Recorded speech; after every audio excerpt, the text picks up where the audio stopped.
Hey guys, and welcome to another edition of this very fun collaboration series between FWB and On the Ledger.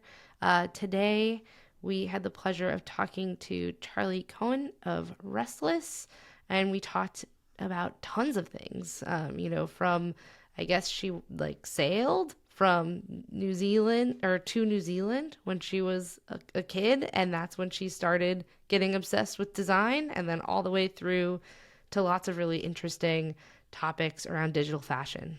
Charli is somebody who is literally living in the future. That is exactly what we talked about. If you're curious about a bridge between physical fashion, video games, and Web3, then you're going to like this interview. Let's get into it. Another week and another podcast in this collaboration between Ledger and FWB. Thank you very much for joining me with it. And thank you, Charli, for joining us to today's show. Charli is the founder of Restless, and we're going to hear all about that and Charli's journey today. Zoe, do you want to kick us off with the all-important, very special first question? Yeah, the very special first question that we ask everyone, very important, is what was your first concert you ever saw, and what is the most recent concert you went to? This is the best question ever. So the first concert actually is kind of a badass one. It was White Stripes on the Seven Nation Army tour. And sorry, then the best one was at the Oh no, next the most question, or recent the one. most recent one. But best is also like Best fair also game. It's valid. allowed. Yeah. So best one, probably the first time I saw The Cure, which was at Hammersmith Apollo, and it was their anniversary tour, and it was like a 4 hour set and just completely insane. The By the way, endurance of Robert Smith. I saw the Cure recently, and like Robert Smith sounds Wait, did you go to Madison so. Square Gardens? No, I saw it Oh, here in Paris at Bercy oh, Arena, very and it nice. was. He sounds better than I ever. mean, unreal, absolutely Unreal. unreal. I'm going to go and see him again at Corona Capital in Mexico at the end of this year with Pet Shop Boys, which should be sick. Um, Amazing. most recent concert. Oh, that is a good question. I was at Download Fest, so Metallica. There you go. And Download is the one that's out in the park that I ran in a couple weeks ago. Is that Oh, right? in like Donington Park. I guess I was Is out by that? Chiseled Park, but then we ran on another place. Oh, It so doesn't this is this matter, is but this is in the Midlands. oh, okay, Um, okay. I think it yeah, it was wireless. There's oh, Download okay. and there's wireless. Like Yeah, that's what's wireless. that about? Like that's I mean, we have no shortage of festivals here in the let's start summer. Upload Festival. Upload Festival. Yeah, why hasn't that one been Yeah, done let's yet? do it. All right, let's jump into it. Charli, I don't know many people who started a fashion brand when they were 15 and are many years later still piloting that brand. So, who are you? How did you get here? What are you up to? So I guess like, many young girls have this like I'm going to be a fashion designer dream. So I came to that after the first sort of few years of my childhood wanting to be a vet, realized I'd have to deal with animals dying, and it's like, okay, fashion design is the next logical choice. And I just kind of ran with it. So I had slightly unconventional upbringing that included 2 years sailing from the UK to New Zealand from when I was 13 to 15. So during that time, like in the periods that we were at sea, which could be like up to 4 weeks at a time, I'd have a lot of spare time on my hands, and would just be either like designing, writing, songwriting, and I, got more and more into designing clothes and also kind of business planning. And I had all of these ideas like, okay, what am I going to do once I get to like dry land for a consistent amount of time? Because we were, sailing to New Zealand to move there. I know I'd be there for at least the following kind of 3 years, finishing school, and just decided that's what I wanted to do when I got there. And I wanted to really learn the ropes of what it meant to run a brand and run a business, because I had a good sense even at 13 that designing would be a very small portion of it. And I'm, somebody that really learns by doing. So that's what I did when we arrived, and I think the benefit of being in New Zealand as well, you kind of have a small, more supportive community. So being able to get pieces into local stores was a little bit easier, um, and also a little bit closer to Asia for like setting up a supply chain. Um, so we kind of started off just by customizing t-shirts and selling those into local stores, and then I went out when I was 17 to Vietnam to sort of set up production for something a little bit more advanced, and continued that for another year. And then I went to do my formal fashion design training in London. Realized it would not be possible to run a fashion brand at the same time as doing the degree, because it was just both things were so intense. So I put it on pause.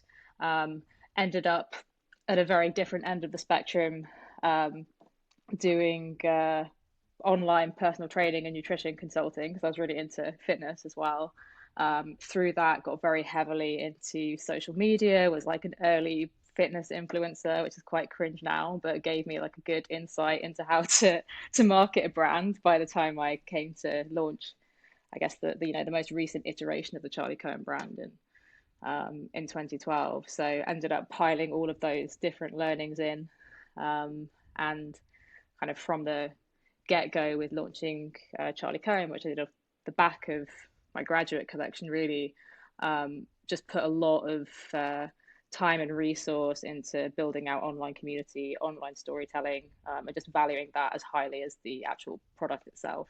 Okay, that there's so much in there because I didn't know about the boat trip in New Zealand. I didn't know about the fitness influencer part, but I'm gonna put those aside because we only have a limited amount of time, and there's a bunch about building a brand today that I want to be sure to cover. So I guess what I'm curious to hear about is kind of you mentioned like that when you came back into a brand, you had this social media experience. So how do you kind of divide up the work now between designing the for the brand and then doing the other parts of it, because you have really you're building a world inside of an app and scarce digital goods and collaborations with AI artists. And I'm giving away a bit of the plot here, but maybe you could use that as a vehicle to say, okay, it started as a clothing brand, but it's evolved into something else. So what is it? If you could just describe for the audience, like what products have you sold? Tell us about the brand. So the Charli Cohen brand is sort of evolved from being a like sort of technical performance wear brand into something where we were doing a lot of video game collaborations, and kind of through that we started really exploring this like physical digital crossover, started creating game skins, started creating AR and VR experiences. How does that So happen? How do you move from kind of an activewear brand to a brand that's collaborating with video games? So the aesthetic of the brand was very much kind of influenced by video games. It's very like sort of Tokyo street style. So it veered into that um, kind of like dark wear, Rick Owens kind of vibe, but with tech fabrics.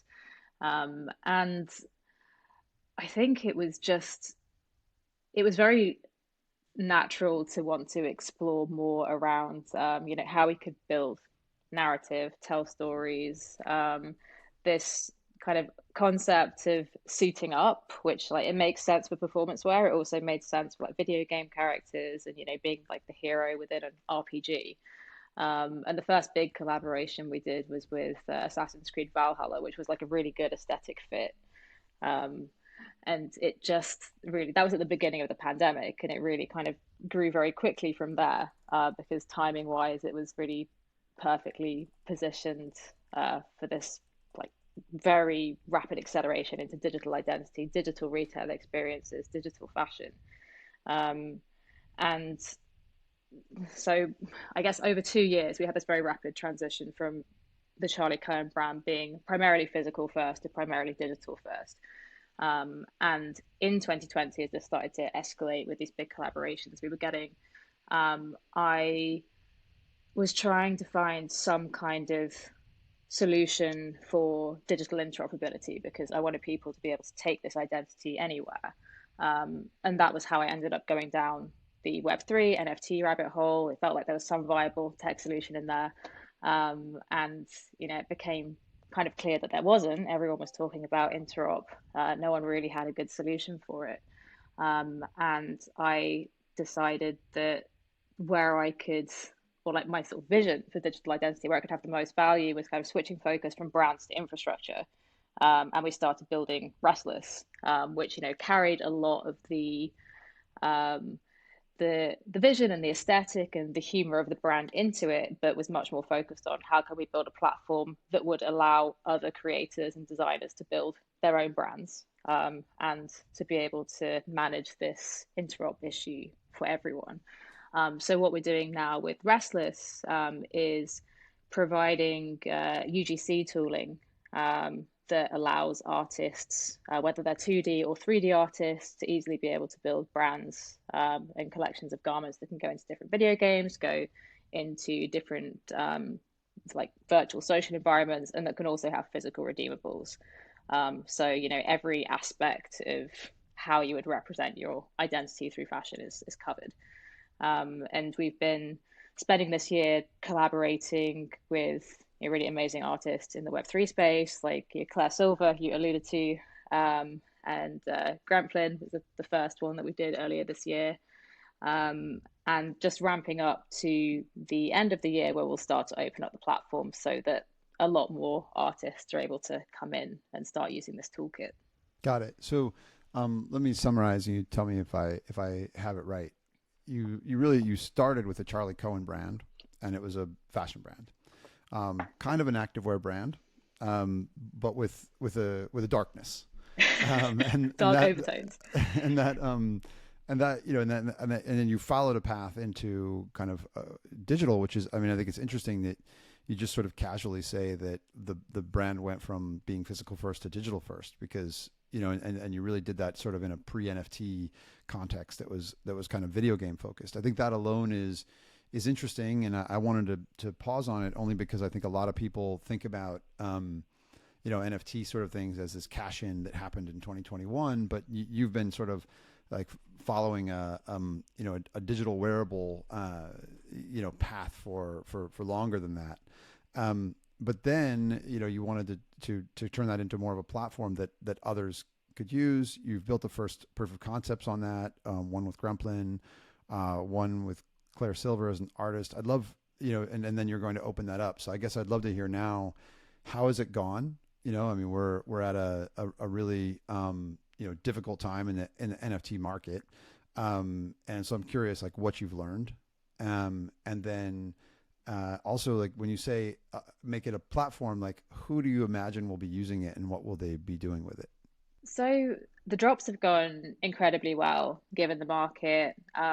Everything sort of sold out within 24 hours. We've managed to sell through quite large collections as well. Had pretty healthy secondaries, and I think a lot of it. There are a few different elements to it. So one is that I have been able to come into the space with something of a background, a level of credibility. I've done enough that it's fairly clear to people that I'm not just going to disappear, because there's just kind of too much precedent now, for my involvement in the space. I think the second piece is that for the collectors who are left in this market who haven't jumped ship, there's a lot of real integrity, care about how Web3, decentralization, artist royalties, new creator economy develops, and that's something that we're very proactively building to support and grow. And then the other piece is, and I think this comes from our experience with working with video game industry, we've put a lot into building out narrative and story and just creating, an emotional connection to Restless, the characters and stories within Restless. And then how we kind of combine that narrative with the different artists that we're bringing in. So those spin off in different storylines. And we've kind of introduced a sense of humor to that as well. Our lead character within the Restless ecosystem is a crystal Pomeranian, that will kind of continue to be a central IP. So So when you these say it's a things, platform for yeah. other artists, it's still within Restless, within the storyline of Restless overall. So the way that we see it, right now we have this, I guess more um, central storyline, and then we want artists to take it in whatever direction they want, so they can like fanfic it out however they like.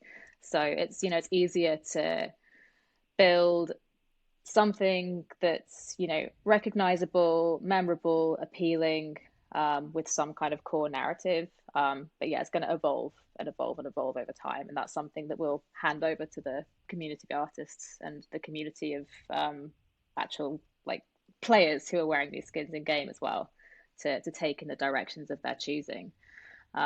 So in terms of who is ultimately going to be using the platform, initially, we're really seeing it as being a way for existing Web3 native digital artists to start building out new revenue streams, especially 2D artists, that will be able to easily create 3D rigged interoperable wearables, without needing to have the 3D expertise. But beyond that, and more long term, it's really for this new generation coming up of creator players, who have, they already understand digital economy. They've already been, building and selling assets in Roblox et al. It's so natural for them, and it's prepping something that facilitates more of that, facilitates collaboration between those creators as well, and also facilitates collaboration between these independent creators and bigger brands and IPs coming in, too, just to kind of open up those opportunities.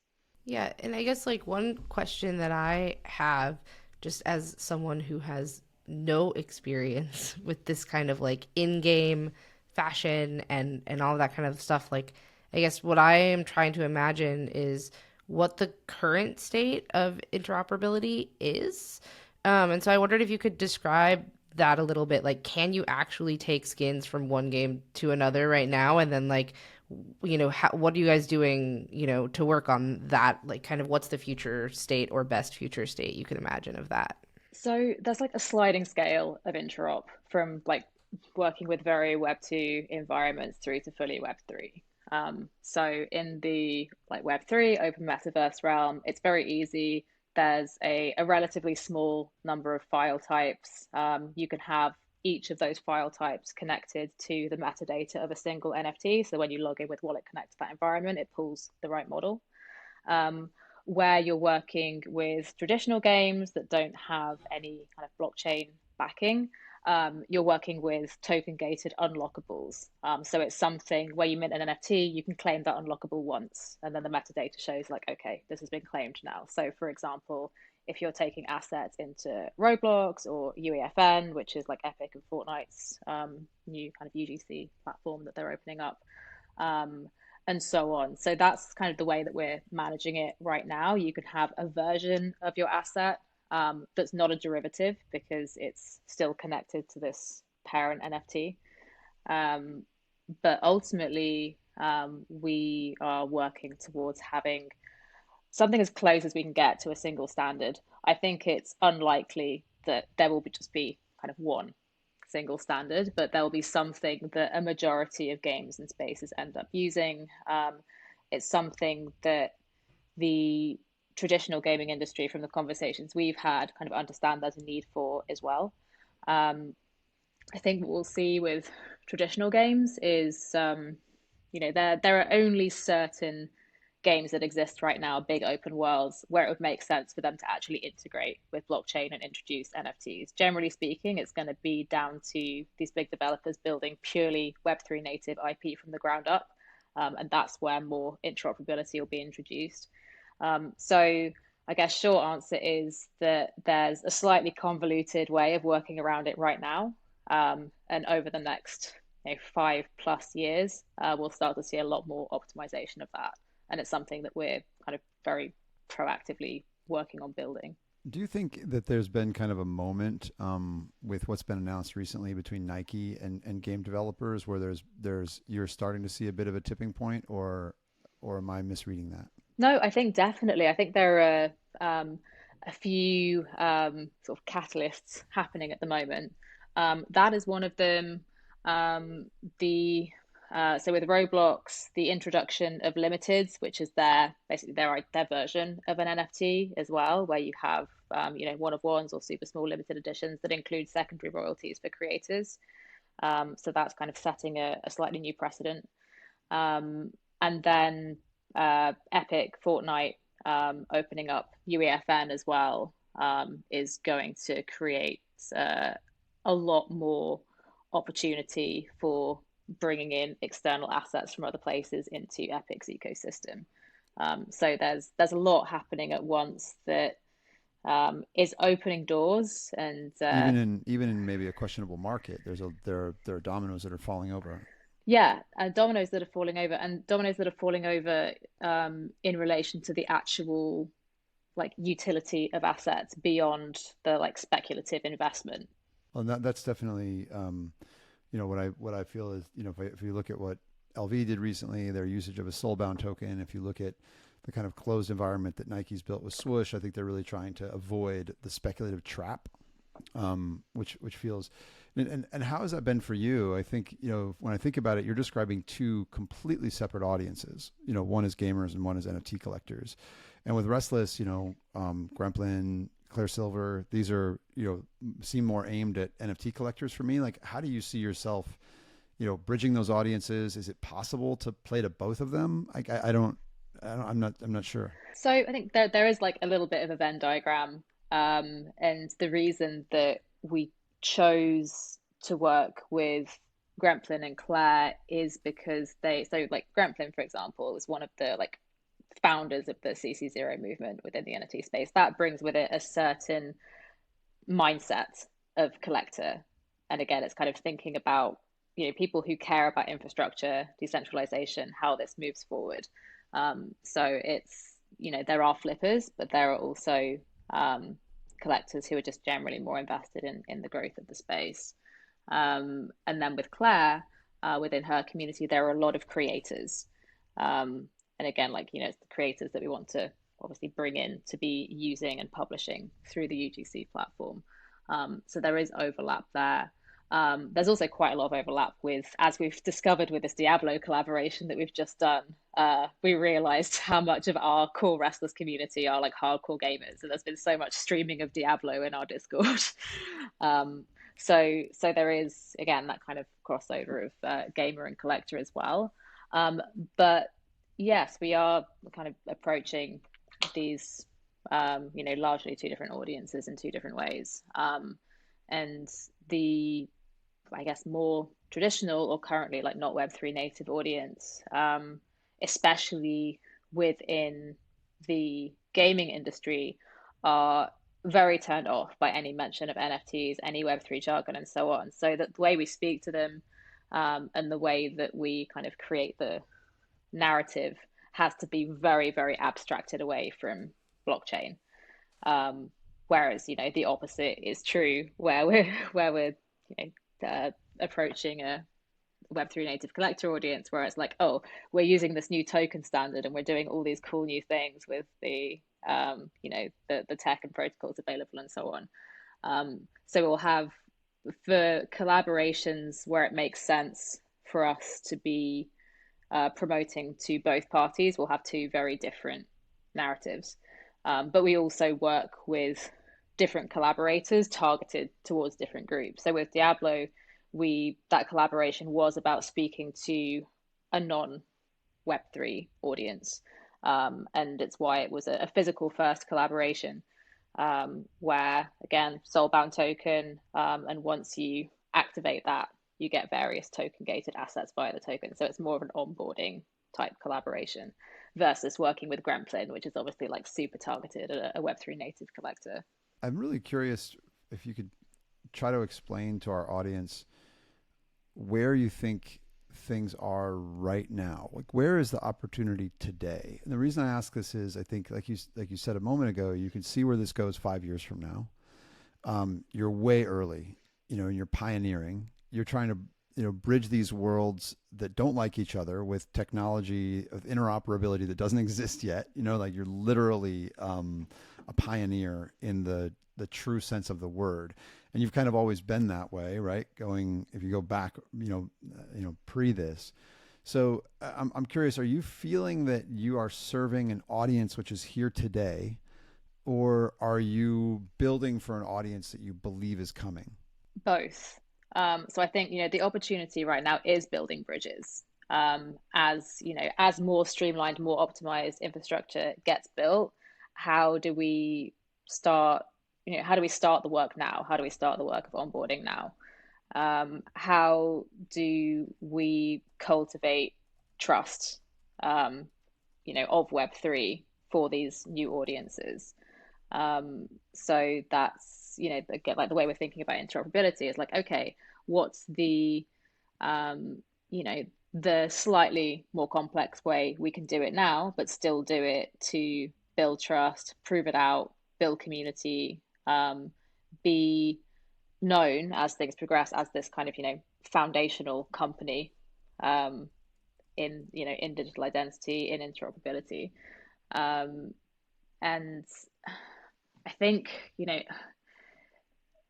it's very difficult to be able to sustain a company in Web3 that is just building for a future audience. Um, you have to find the ways that you can also speak to an existing audience, even if it is, even if it's a slight deviation from the long-term vision. I think, one of the things that I really learned through the Charli Cohen brand is that there are all these dots that kind of join up in the end. Even if things like, why would it make any sense to have this experience of like building a like fitness nutrition business alongside building a fashion brand? And those things ended up, working together. And I had like a kind of very like rough idea of how these things could eventually join up. Um, so, I wouldn't advise, having like 40 different irons in the fire, but you can approach things in a few different ways that will kind of eventually join up down the line. And I wonder, when we're talking a little bit about like digital identity and what Web3 can do to kind of augment and facilitate that. Like, you're tackling a specific aspect right now with kind of wearables and fashion, but what do you see are kind of the other things that are going to go into that, into like forming people's digital identity kind of on chain? And what other parts of that are you thinking about right now? I mean, so we're I guess there are so many parts to it. There's the like very like official part of how we streamline our actual, official identity, passports and everything else moving on chain. But in terms of our like or emotional, spiritual identity, it's all about how we can connect with other people if we're socializing majority in a virtual space. So how are you able to like very quickly signal or showcase to somebody else like the subculture you're involved in, what your interests are, what sort of person you are? Like right now we have a Twitter PFP that's supposed to do all that. We'll kind of be like progressively moving into avatar based social spaces where there's more options. And the reason that I've focused in on wearables is it's kind of the easiest way. I know in the physical world, if I am walking down the street in a band t-shirt, there's a possibility that I'm going to strike up a conversation with another fan of that band. It's kind of, similar concept in metaverse environments. Um, so yeah, thinking of like, okay, what does identity look like in these virtual spaces? Right now it's 2D. What's it going to look like when it's 3D? How many different alter egos are we going to have? You have generations that approach this completely differently. So if you look at like millennials and Gen Z, generally the way that we operate in virtual spaces is kind of some version of our physical selves. Like we'll choose like PFPs from projects that like share physical traits often. Whereas Gen A approach it in a completely different way, where like their alter ego could be anything. They can explore all of these different facets of their identity in a much more anonymous way. Um, so when we're thinking about identity, then it's like, okay, um, you have an audience who are going to want to have this very consistent identity and an audience who are going to want the opportunity to explore all these different versions of themselves. How do we provide tools for both of them to do that? As like this is more of like a kind of discussion around your question. I don't think there's like a clear answer to it because it's all evolving right now. But I think what we're going to see with this generational split and what they will kind of need or demand from what digital identity looks like is going to be kind of different. Give our listeners like a sense of how they would jump into the world of Restless, right? Is this the kind of, because I think you've approached this uniquely in terms of, not just, releasing assets and, having people come to OpenSea and buy them, but, you have an app, you've built a world. How much of that is reliant on me being, as a kind of a participant, active in the Discord? What's the entry point for people? How do they participate? So I guess it's up to the individual, right? We have people who come in just for the drops. We have people who are in the Discord every day. As the platform builds out, the platform itself will allow you to create in a social setting, so you can kind of co-create with other people. So the Restless platform itself will have like chat windows. You can see who else is creating on the platform. You can interact with the community there. So it's, I guess, as the product is built and evolves, especially over the next 12 months, there'll be lots of different entry points. Right now, the core community live in the Discord, a little bit on Twitter. A good introduction to the Restless world is the website, which is it's a very kind of immersive experience that takes you into the narrative of Restless as well as explaining what it's about. So that's restless.xyz. And that's also where, ultimately the platform will live when it launches. But yeah, right now, Twitter and Discord is where most of the conversation is happening. It's where all the alpha on upcoming drops and timeline and roadmap is happening. But over the next 12 months or so, the hub will move more towards the platform than being, say, within these sort of social media platforms. That makes sense. I mean, I think what's interesting to me, Zoe and I had a conversation with Brice Partouche from Satisfy Running, and he's been building a running clothes brand over the past 8 years, and I think that one of the main takeaways from that is that building a strong brand takes a long time and a lot of patience. And what I see is you're building this brand which is quite all encompassing, in that it's like both digital and physical. It's about your creativity and also the creativity of the creators who come onto the platform. It feels like it'll take time for people to get their head around it, and then also just takes time for brands to have a lot of meaning in culture, right? It takes years for that to spread culturally. So I mean, how do you think about doing all of those things at once, as a startup and an entrepreneur? Well, I guess I'm coming into it with the advantage of having built the Charli Cohen brand over a decade, and that's why we've been able to get great partners involved. It's why we can have these conversations with big game developers and so on. So there's a part of the work that has been done over a very long period of time. I think that's the hardest bit as well, like building the brand resonance and the brand culture. So taking that and me continuing to be the face of Restless is for now very important. just to, give us a little bit of a shortcut as we build out Restless as this new startup.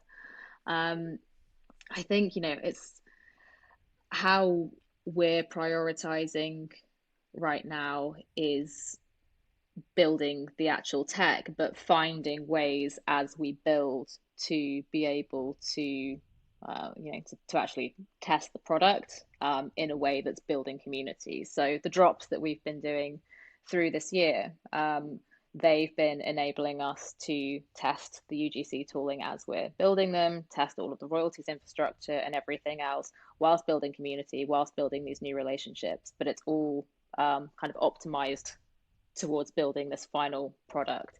So I think it's with any startup, it's like you just have to be really, really smart with any resources that you're using. It's like, okay, how can I get like 4 or 5 times as much out of this one job that I need to do?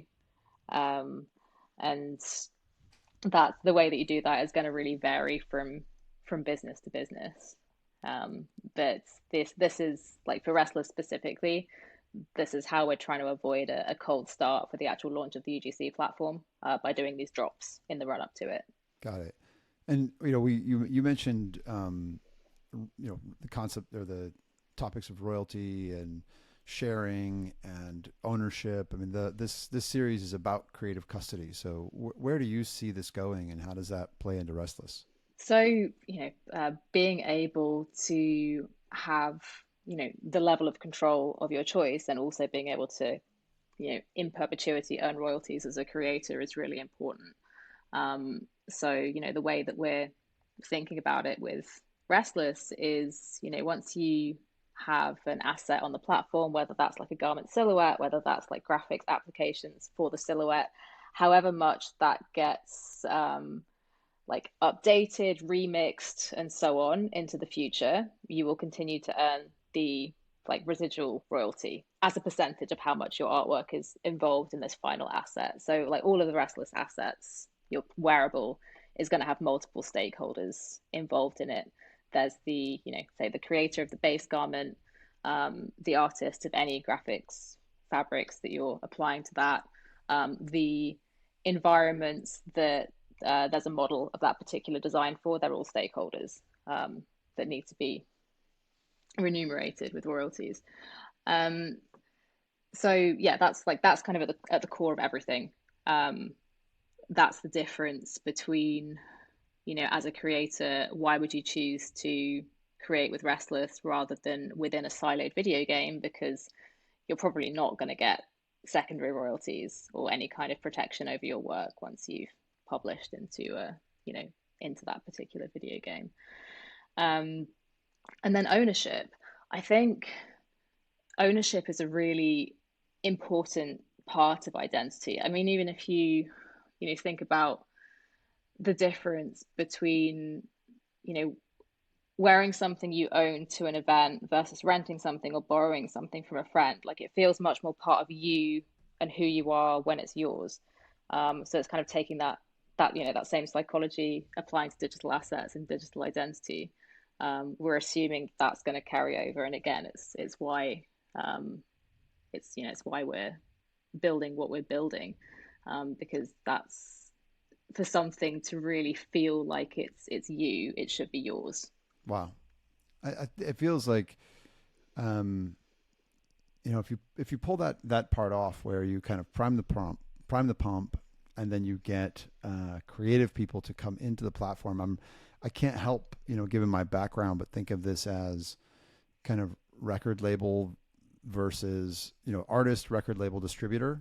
Yeah, I was just going to say, like, this feels very similar to, like, how do you give the right music royalties to people in a DJ set, right? The problem. So it's so interesting to hear it extended to fashion, because it shows you that it's just a pervasive problem, right? That Web3 is poised to be able to solve. Like, how do you give collective ownership to people? How do you make sure people keep gaining value through remix culture? Like, it is such a cool, it's a really, really cool application of all of this. And it's just fun to see, like, kind of how it transcends all of these different verticals within kind of personality and culture and all of that kind of stuff. It's like very exciting to think through that.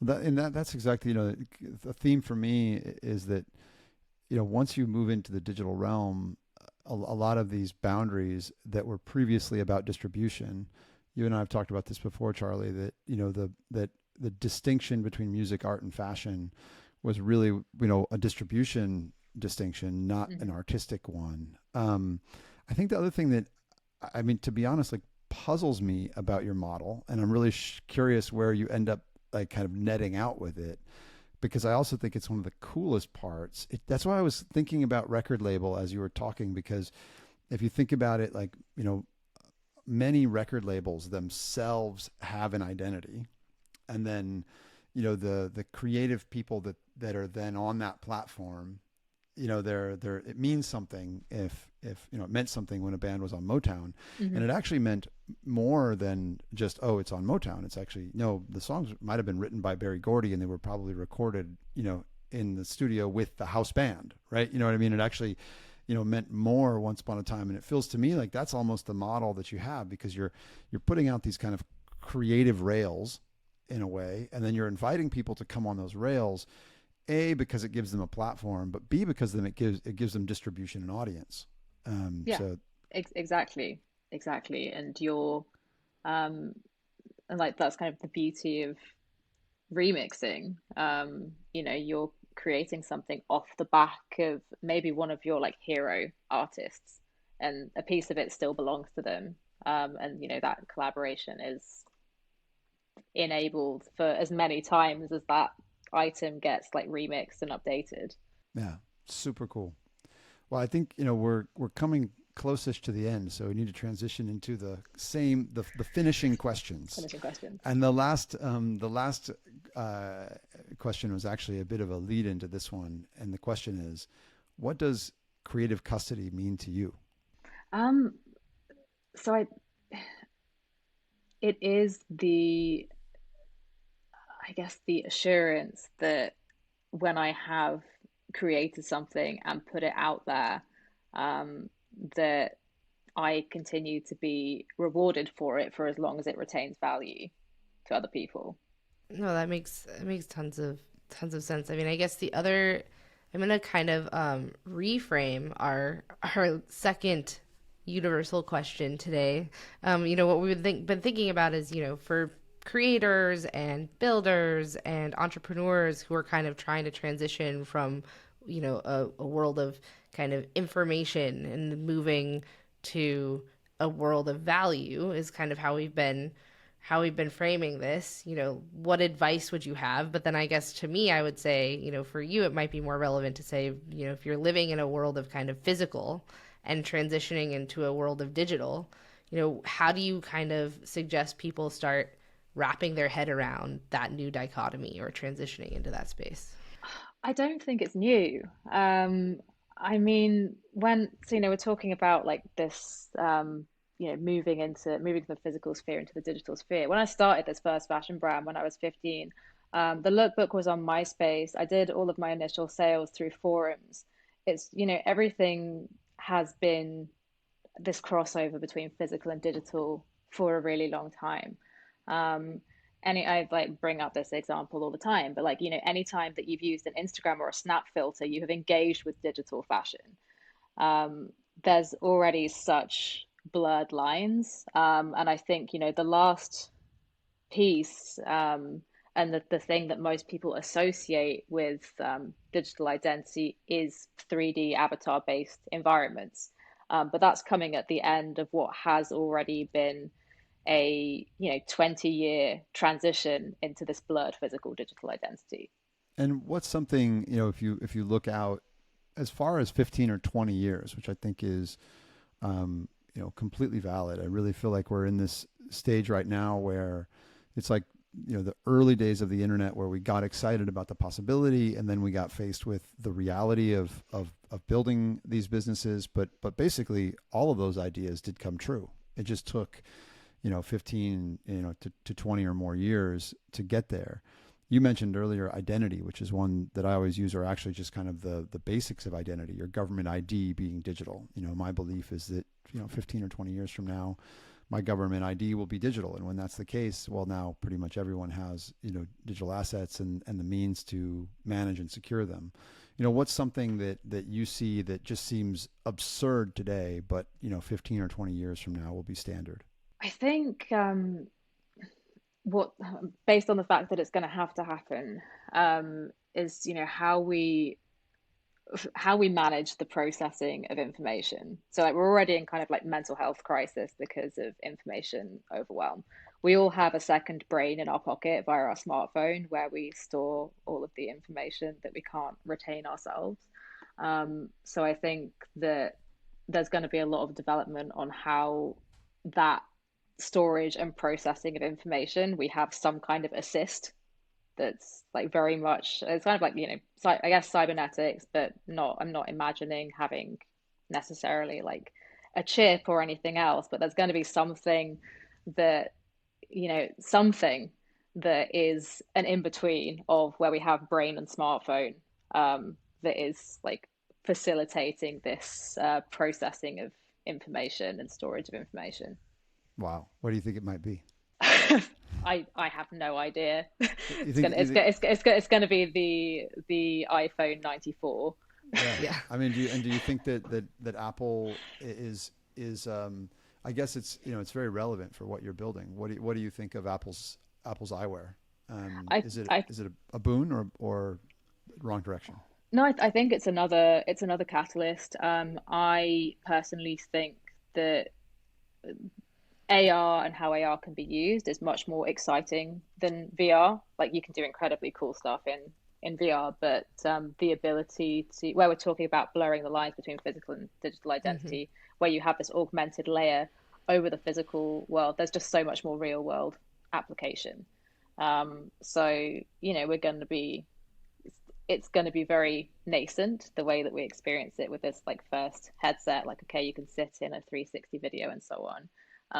You're not necessarily going to be like rocking around the street in your headset, but I think it's going to be first of all, it's going to bring a lot more funding into developing for AR, because one of the issues we have with AR right now is that fidelity is still very poor, body tracking is still very poor, so there needs to be still a lot more years and a lot more billions going into the development of that. And it's just going to start to make it more normal. The idea of having hardware that you're using to blur this line between physical and digital. Perfect. Thank you very much. Charli, it's always so great to see you. And I mean, to me, it's like always great to chat. It's so effortless for you, but I always say that living in the future is cheating. Because when you're living in the future, you can see the future, and you're definitely living in the future. So thanks for being with us. This content is provided for informational purposes only and is the sole expression of our opinion and should not be relied upon as legal, business, investment, or tax advice. Do your own research. Any loss or profit is your sole responsibility. Stay safe.